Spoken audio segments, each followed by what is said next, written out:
Chapter 1. The Invasion. His name was Jimsy, and he took it for granted that you liked him. That made things difficult from the very start, and the fact that he arrived in the village 2 days before Christmas strung to such a holiday pitch of expectation that, if you were a respectable, bewhiskered first citizen like Jimsy's host, you felt the cut-and-dry dignity of a season which unflinching thrift had taught you to pare of all its glittering non-essentials, threatened by his bubbling air of faith in something wonderful to happen. He had arrived at twilight, just as the first citizen was about to read his evening paper, and he had made a great deal of noise, yelling back at old Austin White, whose sleigh had conveyed him from the station to the house. A slong, uncle, pregnant with the friendliness of a conversational ride. He had scraped away his snow heels with a somewhat sustained noise, born perhaps of shyness. And now, as he stood in the center of the prim, old-fashioned room, a thin, eager youngster not too warmly clad for the bite of the New England wind, Abner Sawyer felt with a sense of shock that this city urchin, whom Judith had promised to Christmas, detracted, in some ridiculous manner, from the respectability of the room. He was an inharmonious note in its staid preciseness.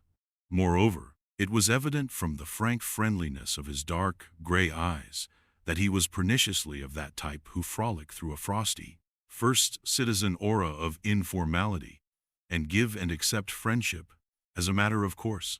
What is your name?" asked the first citizen, peering over his spectacles. He wished that Judith's Christmas protege was not so thin and a trifle larger. "Jimsy," answered the boy. "And Specs, he's me chum. He goes to Mr. Middleton's next door." "Specs and Jimsy." The first citizen helplessly cleared his throat and summoned Judith. She came in a spotless apron no whiter than her hair.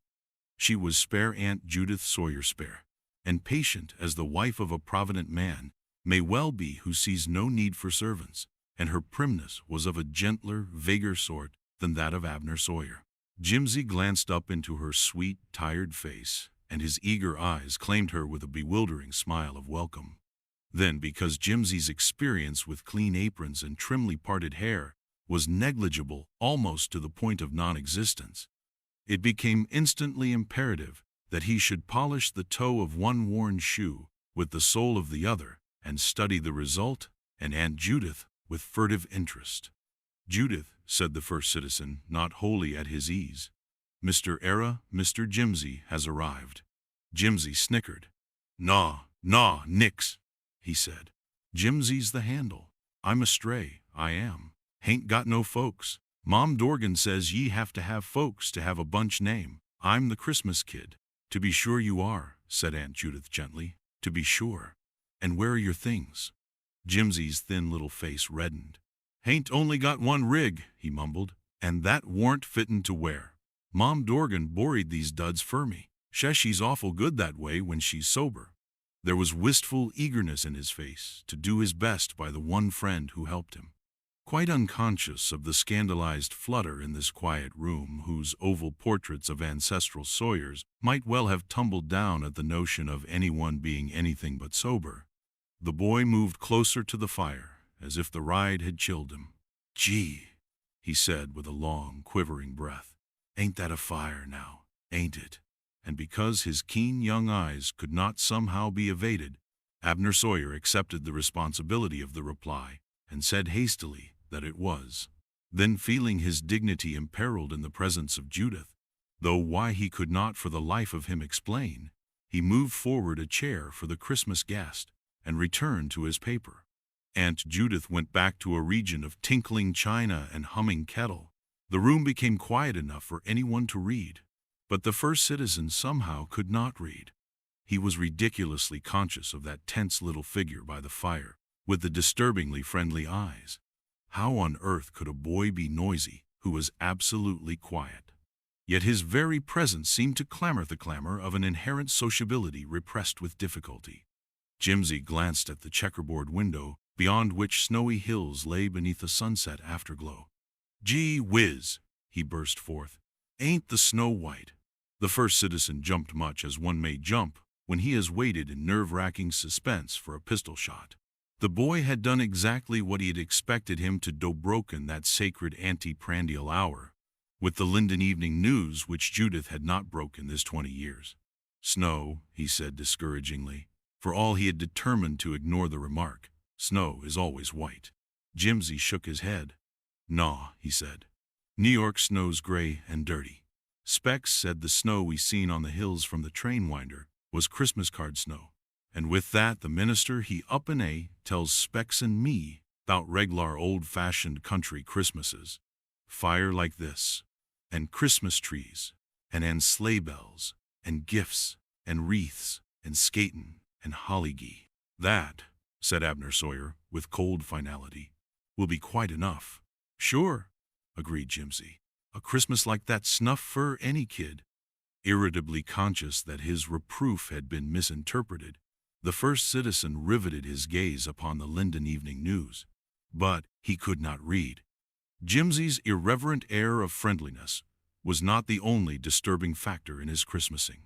Jimsy, plainly, was cherishing expectations. Conscience-driven, Abner Sawyer laid aside his paper. James, he began primly, I must take this occasion to inform you that Mrs. Sawyer and I spend Christmas quietly, very quietly. We have never had a Christmas tree, and personally I consider that holly is most suitable and decorative where nature planted it. Christmas, finished Mr. Sawyer, slightly disconcerted by Jimsy's attentive stare. Christmas is merely a day and a dinner. Let the frivolous make of it an orgy of sentimentality if they will. Jimsy's face fell.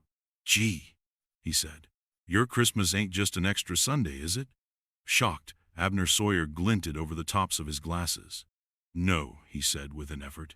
It is somewhat different. How's it different?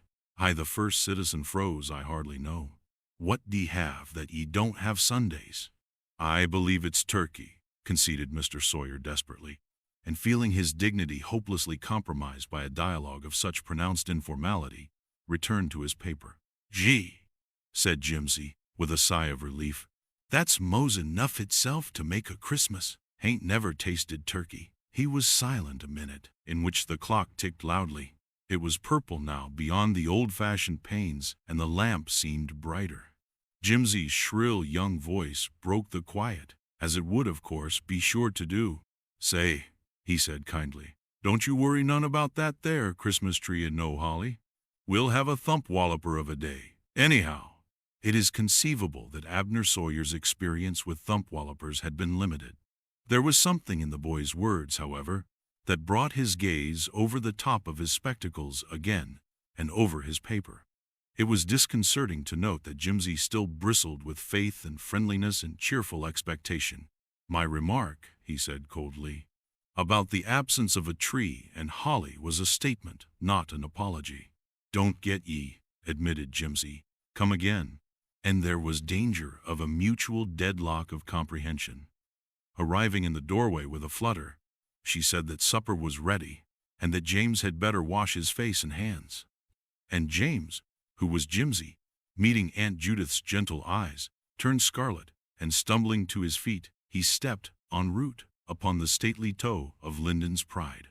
Gee, he burst forth contritely, I'm awful sorry, honest Injun I am. Spoiled your shine, didn't I? And it was a beaut, too. Could even a first citizen rebuke such eager apology? Better to stay within the certain shelter of a chilling silence. Abner Sawyer rose, but even as he did so, his world of law and order seemed to rock in chaos about his feet. He was going out to supper, and he had not read a single line in the Linden Evening News. Chapter 2. The Biscuit Link. It was at supper that the terrible realization came to Abner Sawyer that Jimsy liked everything and everyone rather too well. He liked the ham and he liked the biscuits. He accepted alarming quantities of marmalade with utter confidence in his digestion. His round eyes swept every nook of the prim old room and marveled at old-fashioned china and silver that might have come over in the Mayflower, and then again might not. And he continued irreverently unaware that the first citizen was president of the Linden Bank, and therefore not a person to be liked indiscriminately by urchins. Thanks to something in Aunt Judith's eyes, furtively concessional to boyhood, Jimsy had mislaid what little constraint and shyness he had had at first. His at-homeness might be gauged at a glance by the way he gazed at the biscuits. "Dear me," said Aunt Judith, glancing from Jimsy to the biscuits to see which most threatened the other. "Two scarcely think I hardly know. Abner? Time, Abner. Now to impress this urchin once for all, with a show of power in terms he can understand." Mr. Sawyer settled the trivial question of biscuits with dignity. "James," he said, "you may have just one more biscuit." And Aunt Judith nodded. "Just as you say, my dear," as she had been nodding effacively for 30 years. Jimsy's eyes were very grateful, and it came over the first citizen with sickening conviction that Jimsy, misinterpreting again, had regarded the biscuit as an overture instead of a show of power. Ridiculous indeed, to have thrown about your neck the unwelcome chain of a boy's regard, and then unintentionally to cement that chain be a biscuit. Abner Sawyer departed hastily for his lamp, his fire, and his paper.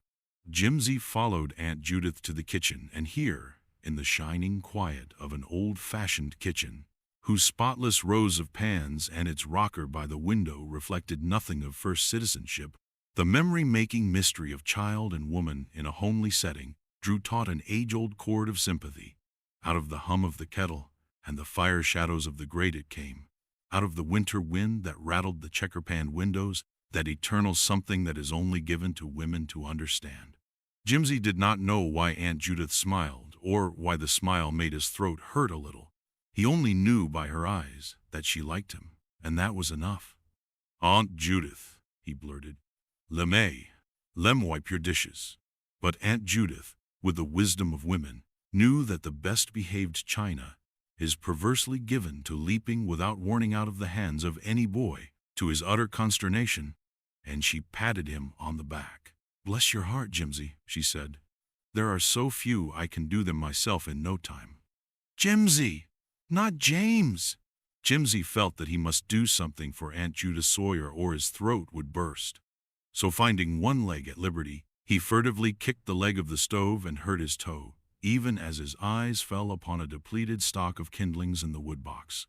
"Well then," he burst out in a glow of goodwill, "Lem take Uncle Ab's job tonight and get the wood." Aunt Judith's horrified glance made him redden uncomfortably. "Jimsy," she whispered hurriedly, you must never call Mr. Sawyer Uncle Ab. Nobody does." "But," mumbled the boy, "I said folks call ye Aunt Judith, Ann." It's different," faltered Aunt Judith. "I'm nobody in particular, mister. Sawyer's a bank president, Jimsy, and always get the wood myself."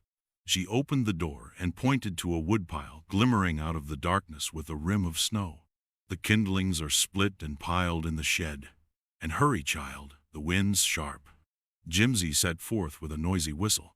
When presently he returned with an armful of kindlings, his eyes were shining.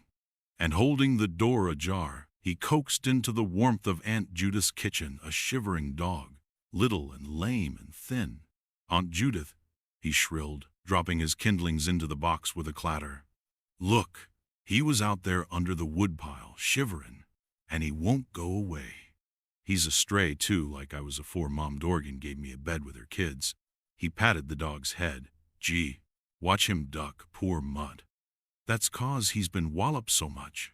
"Aunt Judith," he blurted, his gray eyes ablaze with pleading, "can't ye maybe jus let him sleep behind the stove? He's so sort of shivery too, feel awful sorry for him." No, said Aunt Judith in distress. I can't indeed, Mr. Sawyer." "James!"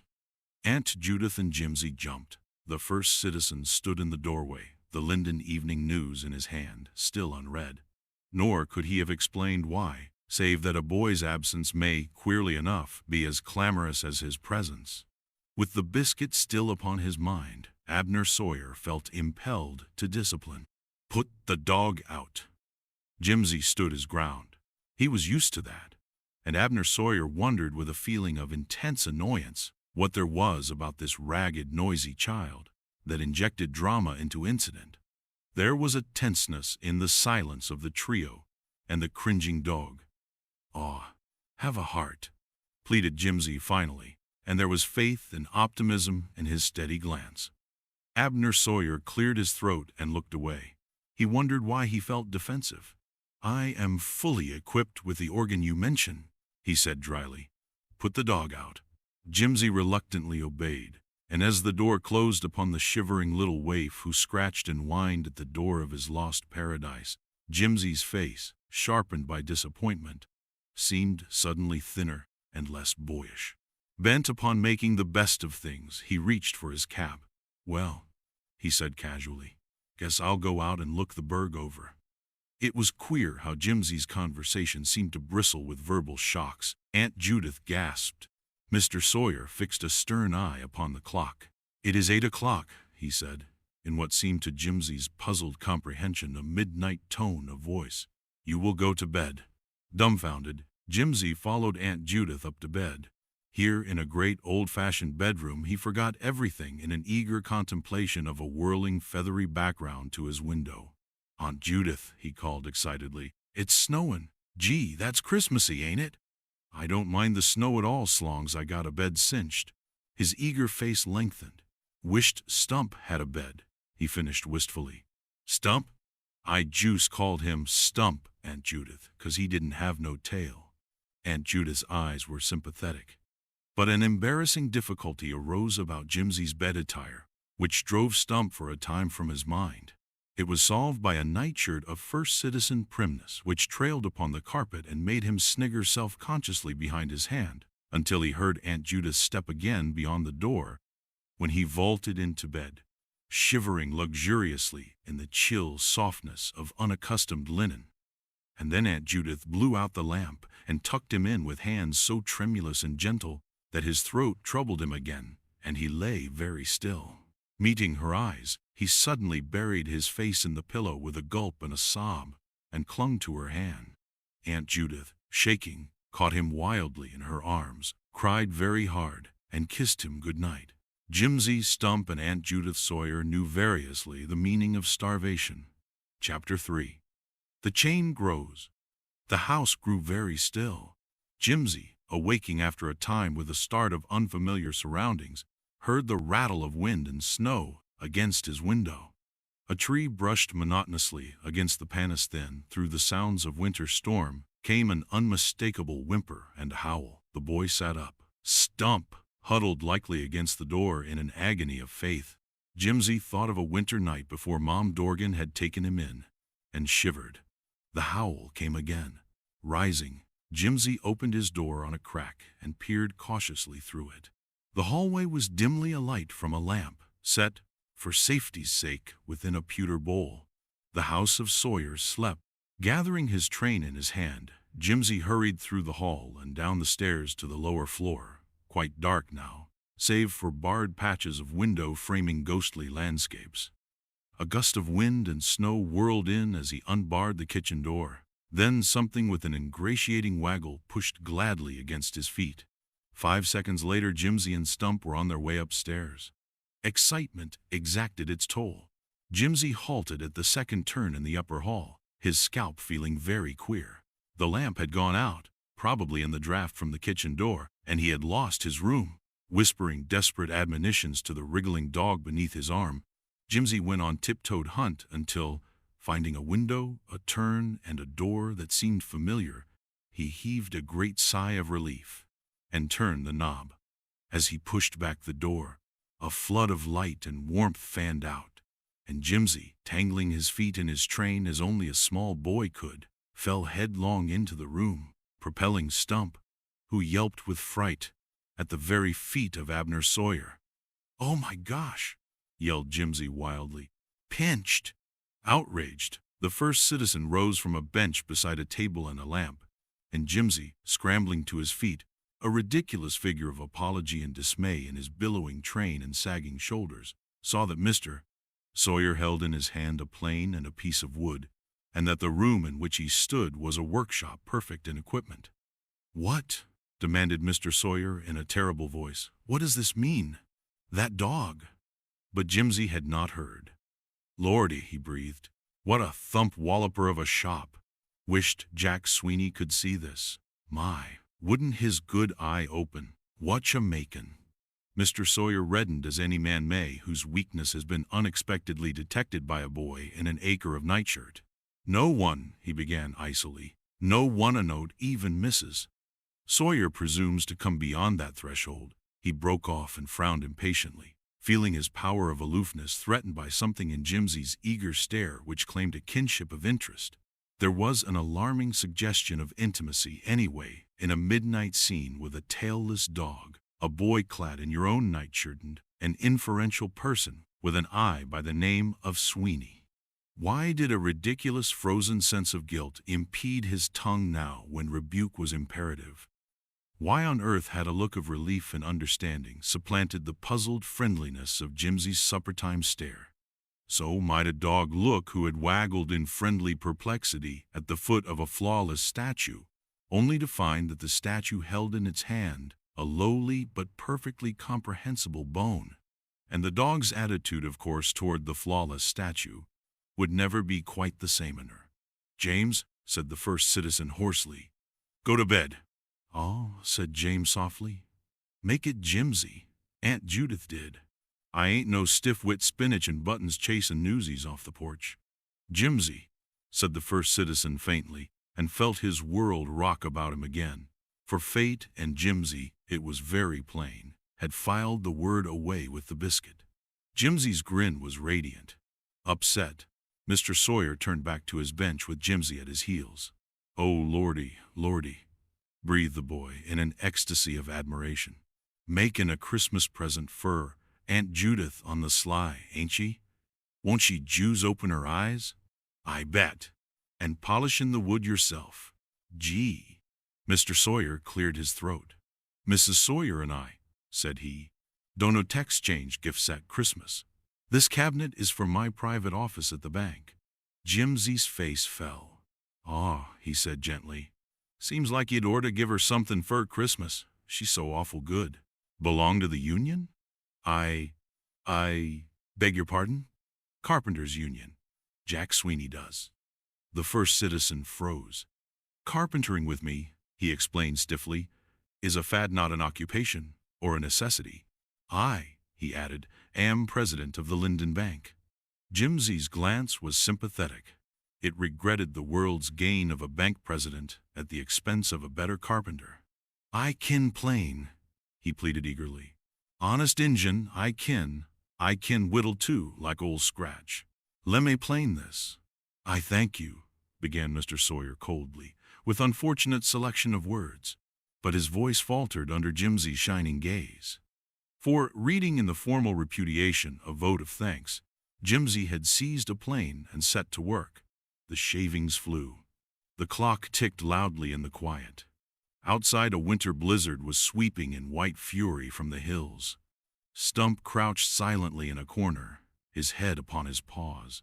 And Abner Sawyer, returning to his work in helpless indecision, felt his privacy and his dignity forever compromised by a boy and a dog. He knew, of course, that a small boy, scantily clad, should not be planing furiously on the bench beside him at midnight, with a sociable gleam in his eye at something, a terrible conviction, perhaps, that if he spoke at all his voice would be hoarse and uncertain, and his poise threatened by the paralyzing sense of apology which welled strangely up within him in Jimsy's presence, tied his tongue.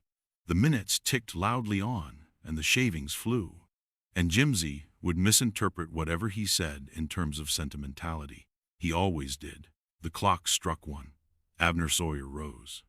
"James Jimsy," he said, and his voice was hoarse and uncertain as he knew it would be, "you must go to bed." Jimsy looked up sympathetically. "Got a cold?" "No." "Frog in your throat?" "No." Jimsy resigned his plane with a sigh. "Golly," he laughed, "we'd catch it, wouldn't we, and you, if Aunt Judith knew?" Then he glanced at Stump and said nothing at all, and quite suddenly conscience told Abner Sawyer that he could not accept without giving. Jimsy had helped him willingly, and he had accepted why he could not for the life of him remember, save that it had something to do with his throat and his poise. It did entail obligation of a sort, however, and he was a just man.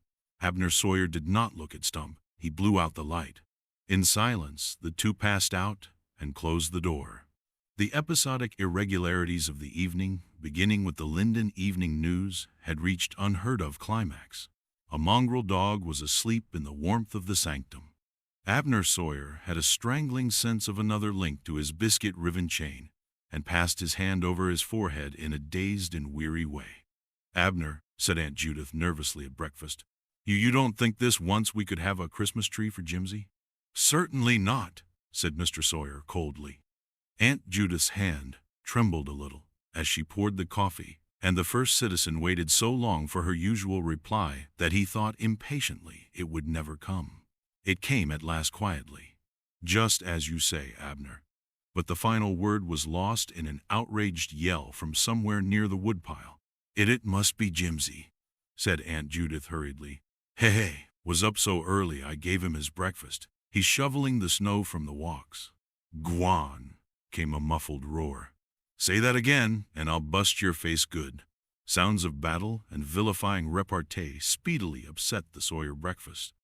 Abner Sawyer pushed back his chair and strode hastily to the kitchen window. He saw concentric circles of fists and snow and a yapping dog. He could not know that the defensive section of the maelstrom was Specs, the Christmas urchin next door, or that Jimsy and Specs settled every controversy under heaven in a fashion of their own. The first citizen flung up the window. "James," he said in a terrible voice. The concentric circles wavered, then whirled dizzily on. James. Too much conventional horror and dignity there to pierce the elemental. Jimsy. There was sharp informality now that meant business. Jimsy upset his freckled antagonist in the snow and wheeled. "Mr. Sawyer," he yelled indignantly. He went and said, "Ye was an old craven a miserin, a skinflintanin, a stiffin." I blacked his eye for him and told him he lied. And he went and said, "Ye didn't have no heart, or ye wouldn't let Aunt Judith carry in the wood and do all the work and never get no new clothes." "Ye, ye," derided Specs. Boney Middleton told me, you won't have no tree or nothin'." "Didn't I tell ye about the biscuit?" demanded Jimsy fiercely. "And about Stump sleepin' in the workshop, didn't I? Ain't that enough? Ain't he good to boys and dogs? I don't want no Christmas tree, ye big stiff. I'm going to have turkey." But Abner Sawyer had closed the window with a bang. Although he did not look at Aunt Judith, he knew that her face was white. Jimsy looked up sympathetically. "Got a cold?" "No." "Frog in your throat?" "No." Jimsy resigned his plane with a sigh. "Golly," he laughed, "we'd catch it, wouldn't we'm and you if Aunt Judith knew?" Then he glanced at Stump and said nothing at all. And quite suddenly conscience told Abner Sawyer that he could not accept without giving. Jimsy had helped him willingly, and he had accepted why he could not for the life of him remember, save that it had something to do with his throat and his poise. It did entail obligation of a sort, however, and he was a just man. Abner Sawyer did not look at Stump. He blew out the light. In silence, the two passed out and closed the door. The episodic irregularities of the evening, beginning with the Linden Evening News, had reached unheard-of climax. A mongrel dog was asleep in the warmth of the sanctum. Abner Sawyer had a strangling sense of another link to his biscuit-riven chain, and passed his hand over his forehead in a dazed and weary way. "Abner," said Aunt Judith nervously at breakfast, you don't think this once we could have a Christmas tree for Jimsy?" "Certainly not," said Mr. Sawyer coldly. Aunt Judith's hand trembled a little as she poured the coffee, and the first citizen waited so long for her usual reply that he thought impatiently it would never come. It came at last quietly. "Just as you say, Abner." But the final word was lost in an outraged yell from somewhere near the woodpile. It must be Jimsy," said Aunt Judith hurriedly. Hey, was up so early I gave him his breakfast. He's shoveling the snow from the walks." "Gwan," came a muffled roar. "Say that again and I'll bust your face good." Abner Sawyer pushed back his chair and strode hastily to the kitchen window. He saw concentric circles of fists and snow and a yapping dog. He could not know that the defensive section of the maelstrom was Specs, the Christmas urchin next door, or that Jimsy and Specs settled every controversy under heaven in a fashion of their own. The first citizen flung up the window. "James," he said in a terrible voice. The concentric circles wavered, then whirled dizzily on. "James." Too much conventional horror and dignity there to pierce the elemental. "Jimsy." There was sharp informality now that meant business. Jimsy upset his freckled antagonist in the snow and wheeled. "Mr. Sawyer," he yelled indignantly. "He went and said ye was an old craban, a miserin, a skinflint tanan, a stiffin. I blacked his eye for him and told him he lied. And he went and said ye didn't have no heart, or ye wouldn't let Aunt Judith carry in the wood and do all the work and never get no new clothes. Ye, ye, derided Specs. Boney Middleton told me, you won't have no tree or nothin'. Didn't I tell ye 'bout the biscuit?" demanded Jimsy fiercely. "And about Stump sleepin' in the workshop, didn't I? Hain't that enough? Hain't he good to boys and dogs? I don't want no Christmas tree, ye big stiff. I'm goin' to have turkey." But Abner Sawyer had closed the window with a bang. Although he did not look at Aunt Judith, he knew that her face was white. Chapter 4. The Chain Clanks. It was the day before Christmas that the village conscience telephoned the Linden Bank. "I felt that I must call you up, Mr. Sawyer," she said firmly, "and tell you that the boy you have with you over Christmas is going around from door to door, ringing the bell and begging. Perhaps I shouldn't call it just that, but well, saying, 'Merry Christmas,' rather hopefully." Feeling rather sick, Abner Sawyer formally thanked his informer and rang off. Glancing out of his office window, he saw with a shock that instead of Austin White, who usually drove him home at night, Jimsy and Peggy, the old Sawyer mare, were waiting beneath a snow-ridged elm with the sleigh. Jimsy caught his eye, smiled warmly, and waved. And because Abner Sawyer did not know what else to do, he stiffly returned the salute and reached for his hat, irritably conscious that sufficient sleep and food had already left their marks upon his guest. Jimsy's cheeks above the old-fashioned tippet Aunt Judith had wound about his throat were smooth and ruddy. "Aunt Judith didn't want me to come," explained Jimsy, "but I told her how Gink Gunnigan often let me drive his truck, and I guess I coaxed so hard she had to." "Unc, Mr. Sawyer, it's nearly Christmas Eve." Abner Sawyer climbed in without a word. Peggy flew off with a jingle of bells through the village, through the woods, through a Christmas Eve twilight, dotted now with homely squares of light, shining jewel-wise among the snowy trees. "Jimsy." "Yes, sir?" "A lady telephoned that you'd been begging from door to door." Jimsy hung his head. "Two only rung some doorbells, Ann," said Merry Christmas. "You expected and received money?" "Yes, sir." "Why?" Silence. "Jimsy, I insist upon an explanation." Jimsy gulped and faced Abner Sawyer, his eyes blazing with heartbroken disappointment through tear-wet lashes.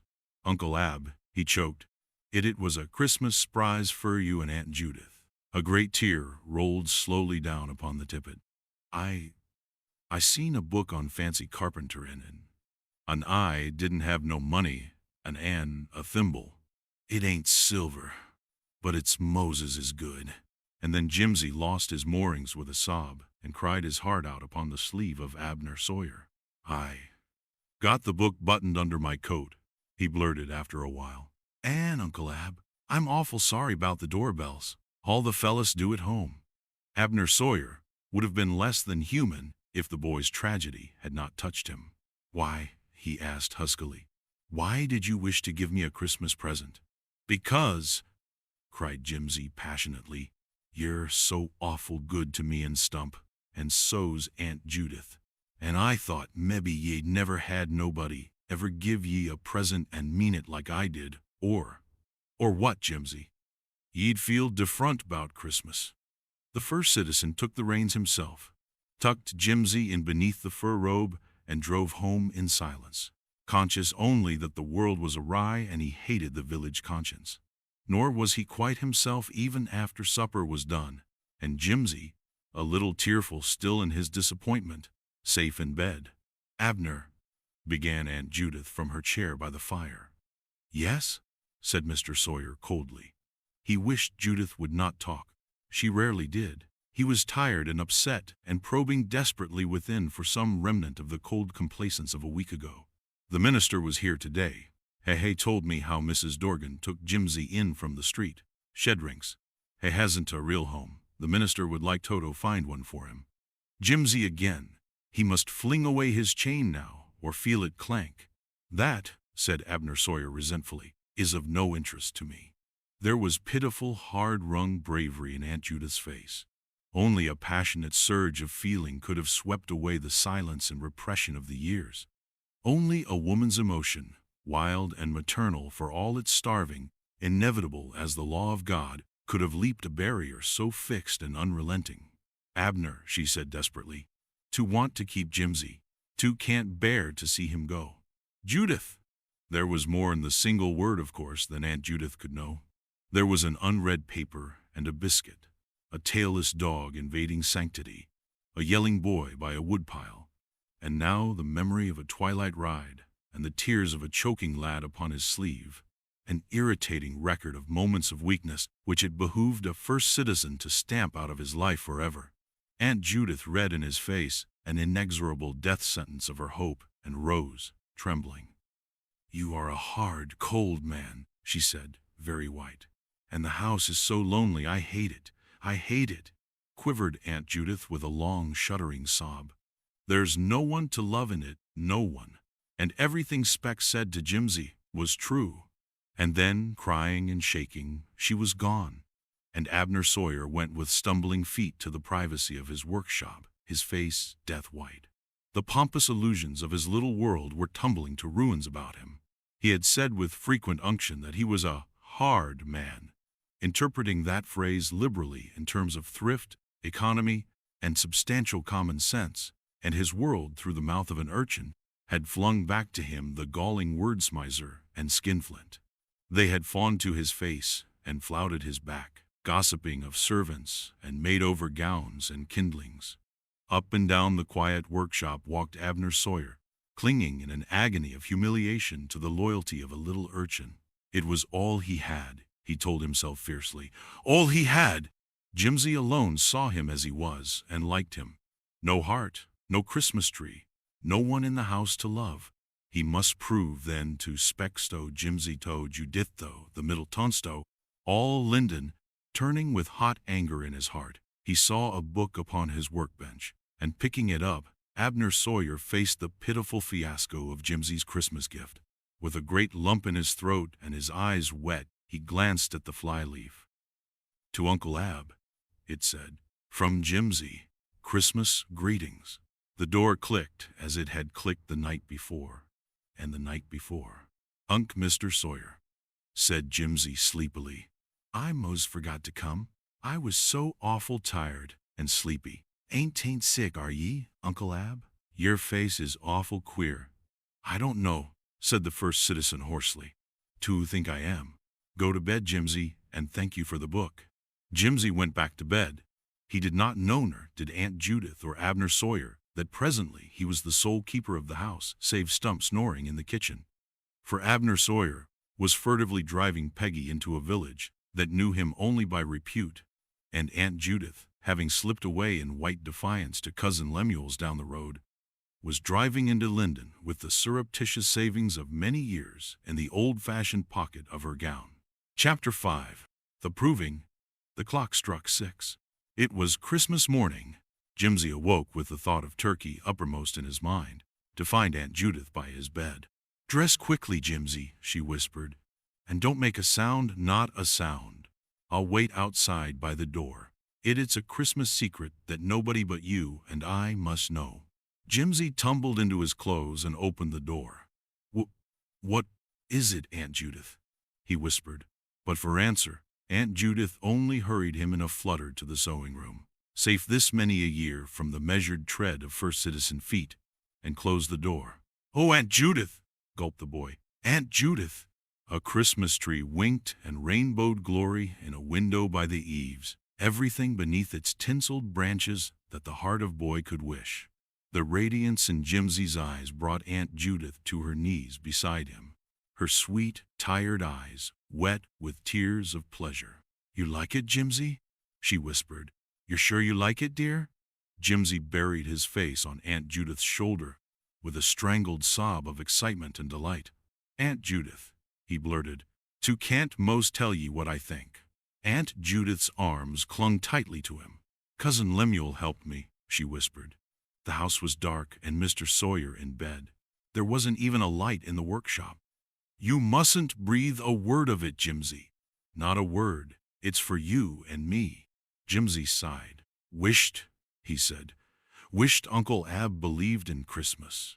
Aunt Judith kissed him. "Bless your heart, Jimsy," she said bravely. "So do I. But even bewildering hours with gifts and trees must come to an end." And presently Aunt Judith and Jimsy went down hand in hand to attend to the fire and breakfast. And the opening of the sitting-room door froze Aunt Judith Sawyer to the threshold, her face whitely unbelieving. Something was wrong with the primness of the sitting-room, something in evergreen and tinsel, and 100 candles that showered Christmas from its boughs. Something was wrong with Abner Sawyer up and waiting by the window, his face twisted into a faint and sickly smile of apology. For now that he was in the very heart of his proving, he did not know what on earth to do. Dignity, it was hopelessly out of the question. With a monument to his midnight guilt blazing there in the corner, with Christmas wreaths hung in the windows to confound the Middleton, she must face the music. Feeling very foolish, he cleared his throat and essayed to speak, paralyzed into silence again by the unexpected evolution of a hoarse croak so horribly un-first citizen that it frightened him. Jimsy broke the staring silence. "Uncle Ab," he quivered, "ye never went and done all that for me." "I don't know," said Abner Sawyer, swallowing very hard. "I think I did." "When?"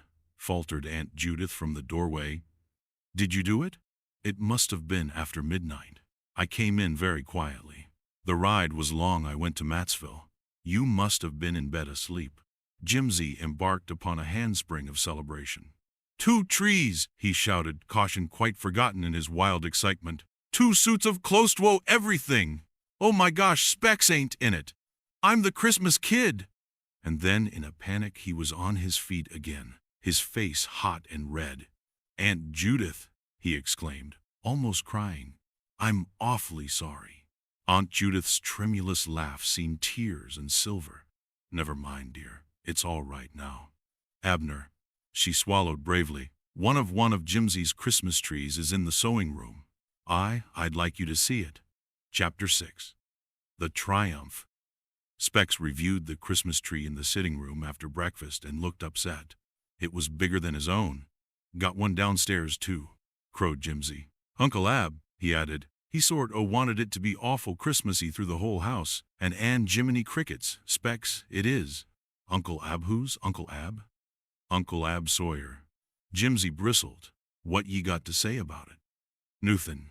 Did you get 2 trees, Specs?" "Naw. Hain't many folks did, I guess. 'Tain't nothin' to crow about, anyway." "Huh. Thought ye said the Middletons was more Christmassy 'n us." "I didn't. Ye did." "I didn't. Ye did, too, and I walloped ye fer it. I'll wallop ye again if ye say ye didn't."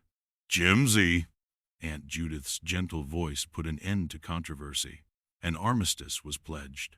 "Did ye get skates, Specs?" "Nope." "Gosh, I'm sorry fer that. I got 2 pairs. Mebbe Aunt Judith?"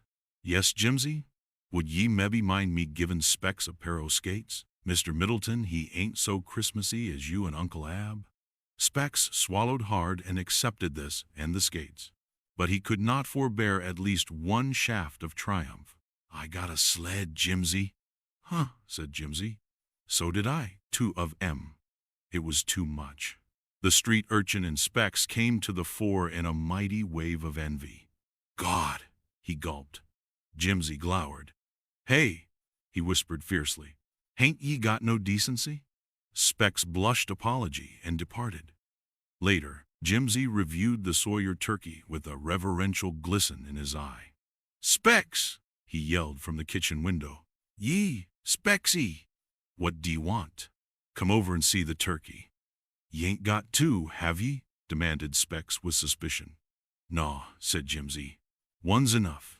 This un's bigger'n the turkey Pete Guggen raffled off last Christmas Eve." So Specs returned to Envifer. The house of Sawyer had outdone the house of Middleton once more, and Jimsy, in a glow of noisy delight, led him to rows of pies and a barrel of ruddy apple stowe celery and tart stowe fruitcake and cranberries, simmering vegetables, in short, to every homekeeping kitchen device for filling a country house with the odor of Christmas and the promise of good cheer. The Sawyer kitchen today was a wonderful place of shine and spice. Even Aunt Judith felt the nameless something in the air, for her cheeks were faintly pink, and the hand that smoothed her snowy apron trembled ever so little. Christmas had not come so this many a year, but Specs departed this time with a furtive air of triumph. "Mr. Middleton ain't no stiff," he announced. "He's going out on the hill coastin' with me this afternoon." "Sss," whispered Jimsy fiercely. "Die want Aunt Judith to hear ye? I get awful sick o' wallopin' you, Specs. But lem hear ye say that again, and I'll baste ye good." The kitchen door swung back. Specs paled, as well he might. The first citizen stood in the doorway, his mouth set. "Jimsy," he said, clearing his throat, "get your sled, my boy. We'd better try it out before dinner." It was a challenge to the Middletons, of course, but afterwards, in a wild moment of panic, Abner Sawyer felt that he would have retracted at any cost had it not been for the wonderful glow in Jimsy's face. He felt a little sick. God help. Chapter 7. The Triumph. Specs reviewed the Christmas tree in the sitting room after breakfast and looked upset. It was bigger than his own. "Got one downstairs," crowed Jimsy. "Uncle Ab," he added, "he sort o' wanted it to be awful Christmassy through the whole house. And Jiminy Crickets, Specs it." "Uncle Ab who's Uncle Ab?" "Uncle Ab Sawyer." Jimsy bristled. "What ye got to say about Nuth? Did you get 2 trees, Spec?" "Nah. Hain't many folks did, I guess. Tain't nuthin' to crow about any." "Huh. Thought ye said the Middletons was more Christmassy n I did." "Ye did." "I did." "Ye did too, and I walloped ye fur it. I'll wallop ye again, if ye say ye did." "Jimsy." Aunt Judith's gentle voice put an end to controversy. An armistice was pledged. "Did ye get skates, Spec?" "No." "Gosh, I'm sorry fur that. I got 2 pairs. Mebbe Yes, Jim. Would ye mebbe mind me givin' Specs a pair o' skates? Mr. Middleton, he ain't so Christmassy as you and Uncle." Specs swallowed hard and accepted this and the skates, but he could not forbear at least one shaft of triumph. "I got a sled, Jim." "Huh," said Jimsy. "So did I. 2 of." It was too much. The street urchin in Specs came to the fore in a mighty wave of envy. "God!" Jimsy glowered. "Hey," he whispered fiercely. "Hain't ye got no decency?" Specs blushed apology and departed. Later, Jimsy reviewed the Sawyer turkey with a reverential glisten in his eye. "Specs," he yelled from the kitchen window. "Ye, Spec, what d'ye want? Come over and see the turkey." "Ye ain't got 2, have ye?" demanded Specs with suspicion. "Naw," said Jimsy. "One's enough. This un's bigger'n the turkey Pete Guggen raffled off last Christmas Eve." So Specs returned to envy, for the house of Sawyer had outdone the house of Middleton once more, and Jimsy, in a glow of noisy delight, led him to rows of pies and a barrel of ruddy apple stowe celery and tart stowe fruitcake and cranberries, simmering vegetables, in short, to every homekeeping kitchen device for filling a country house with the odor of Christmas and the promise of good cheer. The Sawyer kitchen today was a wonderful place of shine and spice. Even Aunt Judith felt the nameless something in the air, for her cheeks were faintly pink, and the hand that smoothed her snowy apron trembled ever so little. Christmas had not come so this many a year, but Specs departed this time with a furtive air of triumph. "Mr. Middleton ain't no stiff," he announced. "He's going out on the hill coastin' with me this afternoon." "Sss," whispered Jimsy fiercely. "D'ye want Aunt Judith to hear ye? I get awful sick o' wallopin' you, Specs, but lem hear ye say that again, and I'll baste ye." The kitchen door swung back. Specs paled, as well he might. The first citizen stood in the doorway, his mouth. "Jimsy," he said, clearing his throat, "get your sled, my boy. We'd better try it out before." It was a challenge to the Middletons, of course, but afterwards, in a wild moment of panic, Abner Sawyer felt that he would have retracted at any cost had it not been for the wonderful glow in Jimsy's face. He felt a little sick. God. Chapter 8. The Downfall. The Linden Hill was full of watchers. That in itself was disconcerting. Wild spirits gather in the snow on Christmas morning. And it was of course like Jimsy to fling himself suddenly upon his sled with a whoop and go flying down the hill through the snowfleet, yelling wildly. But Abner Sawyer wished he had made his debut a trifle less conspicuously, for it brought all eyes to Abner Sawyer himself, standing stiffly upon the hilltop, not quite sure of his ground. A neighbor or so eyed him in polite surprise and nodded. A child fastened round eyes upon his silk hat, and he wished he had left it at home. But Christmas was no more Christmas than Sunday was Sunday, without this formal headpiece. And besides, it had been his sole concession to the horrified stir of dignity within him when Jimsy had appeared upon the walk beside him, dragging his sled. What on earth was he doing here anyway in the rough and tumble sport of a Christmas morning? Yells of greeting followed Jimsy's meteoric flight down the hillside. Everybody seemed to know and like him, and Jimsy, as ever, was noisily responsive. Yes, he was more a part of this village of Linden than the first citizen himself, standing aloof upon the hilltop, and the first citizen had spent his life in Linden. Abner Sawyer felt hurt and alone. He had slipped in an unwary moment from his wound-proof armor of conscious superiority, and in this world of friends outside it, there was more room for Jimsy than there was for him. Small comfort, after all, the solitude of greatness. The first citizen frowned impatiently. What was it all about, anyway? He wondered hopelessly. Did he want to be one of that yelling, shoving, jostling crowd? Surely not. His dignity rose in revolt at the very thought of it. Did he hunger for Jimsy's supreme gift of adaptability? Why should this fierce new hunger for one friendly, honest, heartwarming smile of liking and welcome gnaw at his heart? Why, God help him, why was he a stranger in his own town? The world is all wrong, said Abner Sawyer. A little white. I am not myself. And for a wild moment his sore heart flamed again at Jimsy's revolutionizing intrusion into the quiet smugness of his life.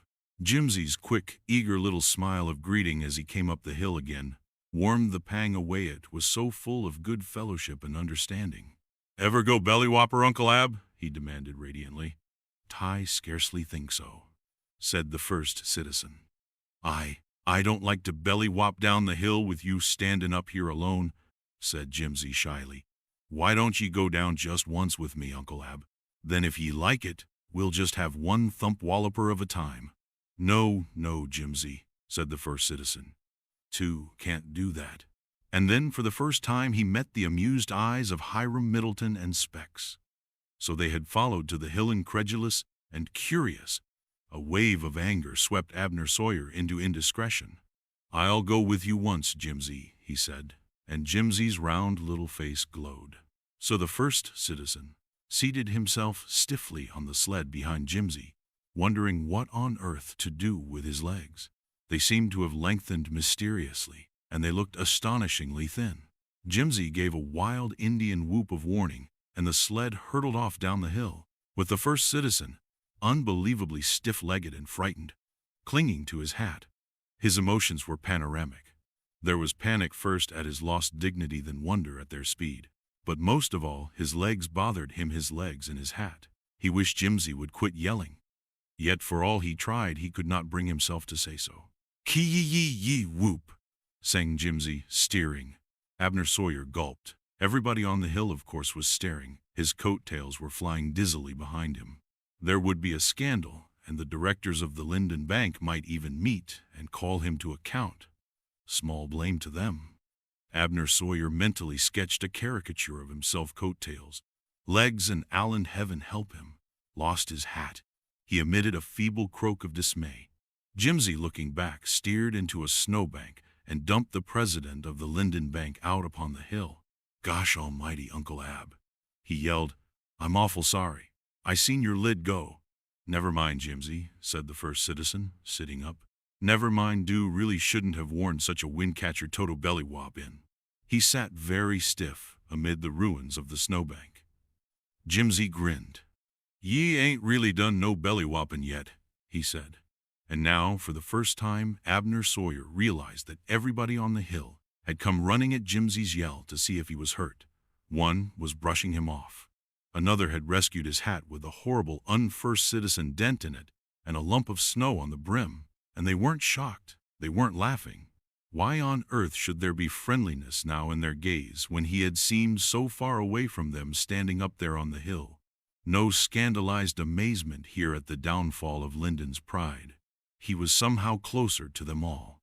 It was Aunt Polly Magee, the self-appointed mother of the village, who finally stood the first citizen upon his feet and brushed the snow from his back.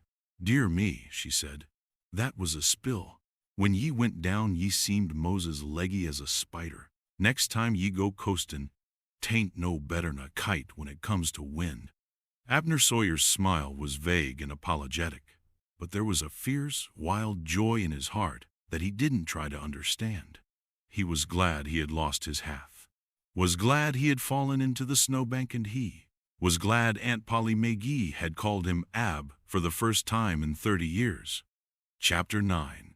The Chain is Locked. Like a rainbow blur fled the Sawyer Christmas, punctuated with the yells and bangs of boyhood. From dawn to bed it was a triumph. "Jimsy," said the first citizen at dusk, "has ithus it been what you'd call a walloper thump?" "Thump walloper," corrected Jimsy. "Thump walloper of a day?" Jimsy's reply was ecstatic. "I Moses always forget," he added ruefully. "Aunt Judith said I mustn't call ye Uncle Ab. Which do ye like best, Uncle Ab? Mr. Sawyer or Uncle Ab?" I think," said the first citizen with a gulp, "that I like Uncle Ab a little better." "So do I," said Jimsy. With a wind-beaten flutter of wings, Jimsy's Christmas fled at midnight. Dawn grayed bleakly over the Sawyer home, and there came an hour when Peggy waited to carry Jimsy to the station. Nervous and irritable, why, he did not know, save that time was crowding, and he must deliver Jimsy to the minister in time for the 8:32. Abner Sawyer strode resolutely to the kitchen door. But he did not summon Jimsy. Instead, he turned a little white. It was a common enough sight, a woman clinging to a child and crying, but Abner Sawyer was conscious of a swelling mutiny in his throat and a blur to his vision. "Do a want cry, Aunt Judith," gulped Jimsy courageously. "I'll be as good as I know how. Ann, you'll be awful good to Stump, won't ye, Aunt Judith? He's lame, and Ann, he's had a fierce life." "Yesies." "And tell Uncle Austin White I sent him goodbye." "Yes, Jimsy." On write me every week 'bout old Peggy, on Uncle Ab, and on you, Aunt Judith. Don't forget. Everything, dear. Go Obi, Aunt Judith. "Oh, Jimsy, Jimsy." Abner Sawyer fled to his wagon with his hands upon his ears. It was the wildest sobbing he had ever heard. When Jimsy came, at last, looking very red and swollen, the first citizen was staring straight ahead. Peggy finished at the station almost neck and neck with the train. The minister spoke to Mr. Sawyer and rushed Jimsy up the steps. A bell clanged. There was much noise and puffing, and the train was underway. Jimsy, wildly remembering his goodbye to Uncle Ab, flung up the train window and waved a frantic hand. Then something happened. A shaking hand touched the baggage master. "Stop the train," said Abner Sawyer harshly. He was deathly white. It is important. I will pay if necessary." It was unprecedented, but thoroughly rural in his taste for sensation. The baggage master leaped to the bottom step of the nearest car and spoke to a brakeman. The brakeman glanced at the first citizen with respect. There was a hissing noise and a jerk. When the train rumbled to a stop again under the startled eyes of Lyndon, Abner Sawyer was already striding up the aisle. With the intelligent eyes of the young minister upon him, he snatched Jimsy roughly from the seat, carried him down the aisle, down the steps, and over the platform to Peggy. "What is it, Uncle Ab?" faltered the boy. Did I forget something?" Abner Sawyer felt the boy's warm young cheek against his face, and a great lump welled up in his throat. Something hot stung his eyes. "Jimsy," he said huskily, "you said I ought to give Aunt Judith a Christmas present, and I'm going to give her you.